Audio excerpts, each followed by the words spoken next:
अस्सलाम वालेकुम my YouTube family, कैसे हैं आप? उम्मीद है ठीक होंगे, खुश रहें, आबाद रहें। अल्लाह ताला आप सबको अपने विसोमान में रखे। जी तो व्यूवर्स, आज आपके लिए लेके आए हैं वन बाइट कबाब। काफ़ी दिनों से दिल कर रहा था बनाएं, और अब फिर उसके बाद जब बनाए तो बना के भूल ही गए। तो आज हमें याद आया, हमने कहा ये रेसिपी बनी हुई है तो आज लगाते हैं। तो अगर आपको अच्छी लगती है तो अच्छा रिस्पांस भी दीजिएगा।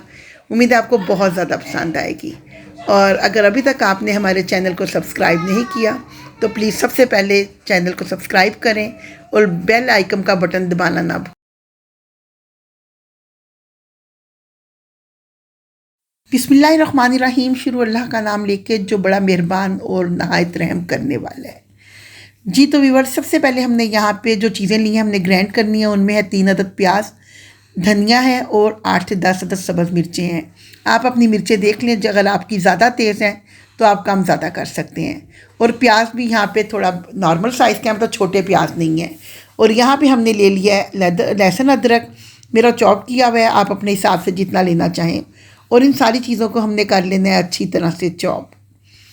और इसको अच्छी तरह से हमने चॉप करके ना, तो इनको साइडों से हम उतार लेंगे ताकि सारा जो हमारा ये मटेरियल है ना एक जैसा चॉप्ड हो जाए। तो इनको चॉप करने के बाद हमने यहाँ पे इसको फिर इसका जो है ना पानी वो हमने ड्रेन कर लेना है। यहाँ पे एक दफ़ा हम दोबारा चॉपर चला लेंगे ताकि जो पीसीस वगैरह इसमें रह गए हैं ना तो उनको दोबारा से हम चॉप कर लें। तो बस हमने थोड़ा सा यहाँ पे मज़ीद चलाना है। और जो हमारा ये मटेरियल है ये बहुत अच्छा चॉप्ड हो गया है। अब हम ले गए एक अदद कपड़ा, और इसको एक बाउल में आप रख लें। कपड़े को मलमल का कोई भी आप कपड़ा ले लें जो पतला हो, जिसमें से इसका पानी ना अच्छी तरह से ड्रेन हो जाए। तो अब ये मटेरियल सारा हमने इसके अंदर डाल लेना है, और हाथों से दबा के ना हमने इसका जितना भी एक्स्ट्रा पानी है ना वो सारा हमने इसमें से ड्रेन कर देना है। तो इस तरह जैसे जैसे आप इसको कपड़े को टाइट करेंगे ना, ऊपर से हाथ से प्रेस करेंगी तो इसमें से एक्स्ट्रा पानी सारा निकलता जाएगा। तो आपने इसको अच्छी तरह से दबा के निकालना है ताकि इसके अंदर पानी ना रहे, क्योंकि अगर इसके अंदर पानी रह जाता है ना तो फिर ये कोफ्तों वगैरह को या टिक्कियाँ कोई चीज़ भी हम बनाते हैं ना तो वो फिर अक्सर लोगों की जिस तरह कंप्लेन होती है ना कि हमारी टिक्कियाँ या कबाब खुल जाते हैं। तो अगर आप ये पानी निकाल लें ना तो फिर आपके कबाब और टिक्कियाँ नहीं खुलेंगी। तो यहाँ पर मैंने इसका सारा पानी अच्छी तरह से ड्रेन कर लिया है, और दोबारा से इसको मैंने चॉपर में डाल दिया है। अब चॉपर में डालने के बाद यहाँ पे मैंने लिया है 500 ग्राम चिकन, जो कि मैंने बोनलेस लिया है। तो वो इस चीज़ों इनके साथ ही डाल के ना तो इसका हमने कीमा कर लेना है। सबसे पहले हम शामिल करेंगे चिकन डालने के बाद यहाँ पे कुछ स्पाइसेस। सबसे पहले हमने यहाँ पे शामिल करना है ज़ीरा पाउडर 1 टेबलस्पून, लाल मिर्च का पाउडर 1 टेबलस्पून, और सूखा धनिया शामिल करेंगे हम यहाँ पे 1 टेबलस्पून। सूखा धनिया और ज़ीरा पाउडर जो है वो हमने ड्राई रोस्ट शामिल करने हैं इसमें। आप किसी भी चीज़ में ये मसाले जो है ड्राई रोस्ट शामिल करें तो बहुत अच्छा टेस्ट आता है। गरम मसाला 1 टेबलस्पून, और दड़ा मिर्च 1/2 टेबलस्पून, और नमक शामिल करेंगे यहाँ पे 1.25 चम्मच ना। आप अपने टेस्ट के अकॉर्डिंग ये सारे मसाले कम ज़्यादा कर सकते हैं। और काली मिर्च का पाउडर मैंने 1 टीस्पून शामिल कर दिया है। ये थे मेन स्पाइसेस जो इसके अंदर जाने थे। अब इन स्पाइसेस के साथ ही हम चिकन को कीमा बना लेंगे, और अच्छी तरह से हमने इसका बिल्कुल बारीक हमने ना कीमा इसका तैयार यहाँ पे करना है। तो आप 1-2 दफ़ा इसको रोकें, फिर उसके बाद इसको चलाएं, और इसका कीमा इसी तरह करते हुए तैयार कर लें। चिकन का कीमा तैयार हो गया है, और बीफ का कीमा जो है ना मैंने पहले ही कर लिया था। गोश्त लिया था और उसका मैंने कीमा बोटियाँ छोटी करके ना कीमा बना लिया था।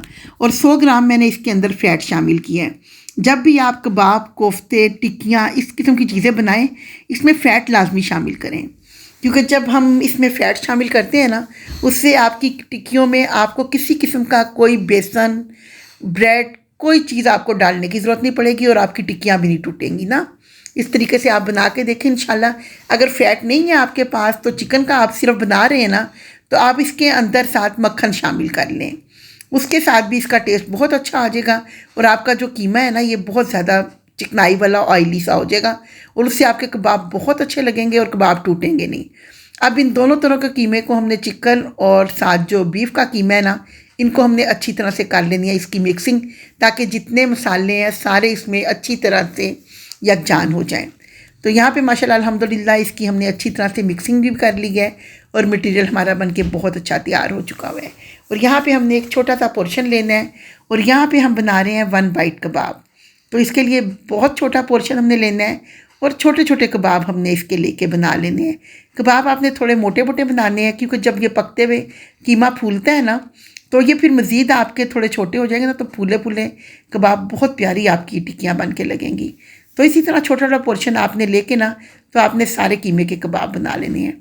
ये तकरीबन टोटल हमारे 1.5 कीमे के कबाब बन के 1.5 किलो कीमे के कबाब ना बन के तैयार हो गए हैं, जिसमें से आधा किलो चिकन का था और 1 किलो था यहाँ पे बीफ का। तो जी अब हमने यहाँ पे एक ले लिया है पैन, और इसके अंदर हमने थोड़ा सा ऑयल डाल के ना उसको पहले ही गर्म कर लिया है। ऑयल आपने इसमें बहुत ज़्यादा नहीं डालना, बिल्कुल थोड़ा सा डालना है। शैलो फ्राई करना है, हमने डीप फ्राई नहीं करना ना। तो अब यहाँ पे हमने कबाब सारे इसमें डाल लिए हैं, और इनको उलट पुलट करके तो हम इसको फ्राई करते जाएंगे। और आप नोटिस करेंगे कि देखें, जब मैंने कबाब डाले थे आपका पैन फुल भरा हुआ था। तो जैसे जैसे ये पकते जाएंगे ना, ये थोड़े से मतलब शिलिंग हो जाते हैं ना, तो ये छोटे हो जाते हैं और ये पैन में खुद ब खुद जगह बनती जाएगी। तो इसी तरह जगह बनाते हुए मैंने यहाँ पे जितने भी मेरे कबाब हैं आहिस्ता आहिस्ता सारे मैं इसमें शामिल करती गई हूँ, और एक ही दफ़ा में मैंने सारे कबाब यहाँ पे बना के बड़े अच्छे से तैयार कर लिए हैं। तो इसको तकरीबन 10 से 15 मिनट लगेंगे, क्योंकि कच्चा कीमा है तो इसको हमने अच्छी तरह से पकाना भी है ना। तो कलर माशाल्लाह आप देखें, लुक देखें, और इस जगह पे अगर आपको हमारी रेसिपी ज़रा भी अच्छी लग रही है तो प्लीज़ चैनल को हमारे सब्सक्राइब करें, वीडियो को लाइक करें, और अपने दोस्तों और रिश्तेदारों में ज़्यादा से ज़्यादा शेयर करना ना भूलें। ये तमाम अच्छी अच्छी और प्यारी प्यारी सी रेसिपीज़ हम आपके लिए बनाते हैं, ताकि हमारी जो बिगनर बच्चियाँ हैं या जिनके घरों में ये रेसिपी नहीं बनती, वो भी इन चीज़ों को बनाएं। और यहाँ पे मैंने कबाब हमारे बहुत अच्छे बन के तैयार हो गए हैं, और तकरीबन 200 ग्राम मैंने इसमें दही शामिल कर दिया है।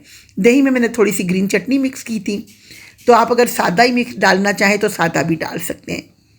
तो दही को आपने फेंटना यहाँ पे लाजमी है, और जिस वक्त आपने दही इसमें डालना है, फ्लेम बिल्कुल आपने लो कर देना है या बंद कर देना है, और उसके बाद आपने अच्छी तरह से इसमें इसकी मिक्सिंग कर लेनी है। और जब आप इसकी मिक्सिंग अच्छी तरह से कर लें तो दोबारा से आप उस फ्लेम इसको मीडियम आप कर सकते हैं। तो यहाँ पे मेरी अच्छी सी मिक्सिंग नहीं हो रही थी, मैंने कढ़ाई में कर लिया है, क्योंकि माशाल्लाह मटेरियल मेरे पास ज़्यादा था ये। तो अब इसको हम थोड़ी देर कढ़ाई में पका लेते हैं, और दोबारा आपको हम पैन में ही दिखा देंगे। तो दही के साथ हमने इसको बहुत अच्छी तरह से भून लेना है, और भूनते हुए आप देखेंगे अगर आप तेज़ फ्लेम पे करेंगे ना, तो दही है ना उसके फिर आपके फुटकड़ियाँ सी बन जाती हैं। तो इसीलिए आपने फ्लेम लाजमी लो करना है, ताकि दही की फुटकड़ियाँ ना बने। तो यहाँ पे आप इसको मज़ीद अच्छी तरह भूनें। आपने इतना अच्छा भूनना है कि आपका ये मसाला सा बन के तैयार हो जाए ना। और जब ये बहुत अच्छी तरह से भुन जाएगा, तो यहाँ पे एक प्याज लिया है, एक टमाटर और सब्ज़ मिर्चें थोड़ी सी ली हैं। इन सारी चीज़ों को ना मैंने स्लाइस में कटिंग कर दिया है।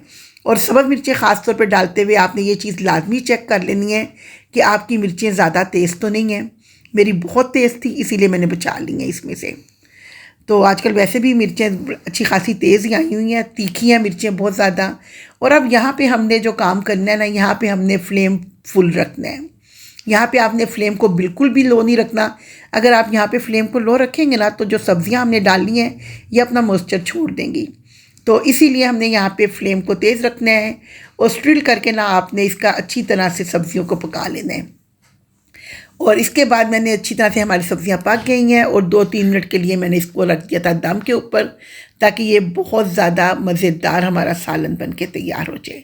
और माशाल्लाह अल्हम्दुलिल्लाह यहाँ पे बहुत मज़े के कबाब बन के तैयार हुए, और चटनी के साथ, सलाद के साथ, आप रायते वगैरह के साथ इसको सर्व करें, और यकीन करें आपके घर वाले ये खा के खुश हो जाएंगे। मुझे इसको बनाए हुए तकरीबन 1 हफ़्ता हो गया था, और मैं ये रेसिपी बना के भूल गई हुई थी। आज मेरी भतीजी की कॉल आई है, कहती पुप्पो ये रेसिपी लगाए ना, आपने नहीं बनाई अभी तक। मैंने कहा मुझे तो 1 हफ़्ता हो गया बनाए हुए, और मैं तो इसको भूल गई हुई थी। तो आज याद आया मेरे भतीजी के कहने पे, तो मैंने कहा चलिए आपके साथ भी रेसिपी शेयर करते हैं, क्योंकि हमें तो खाए हुए ये 1 हफ़्ते से ज़्यादा ही होगी। तो उम्मीद है कि आपको ये रेसिपी बहुत ज़्यादा पसंद आएगी। आप चेक करें अंदर से माशाल्लाह अल्हम्दुलिल्लाह कितने जूसी और कितने ज़बरदस्त बने हैं। तो वजह यही है कि जो जो आपको तरीके बताए हैं उस तरीके से बनाएं। और दूसरी बात जो है कि आपने इसमें फ़ैट लाजमी शामिल करना है। उससे देखें किस तरह ये पके भी हैं, सब कुछ है, लेकिन कोई भी कबाब हमारा टूटा नहीं है। तो अल्हम्दुलिल्लाह अल्लाह ताला हर किसी का दस्तरखान रिज़्क़े लाल से भरा रखे, और सेहत, तंदुरुस्ती और ज़िंदगी के साथ अपनी हर नेमत खानी नसीब फरमाए। तो मिलते हैं फिर किसी बहुत अच्छी वीडियो में, तब तक के लिए अल्लाह हाफ़िज़।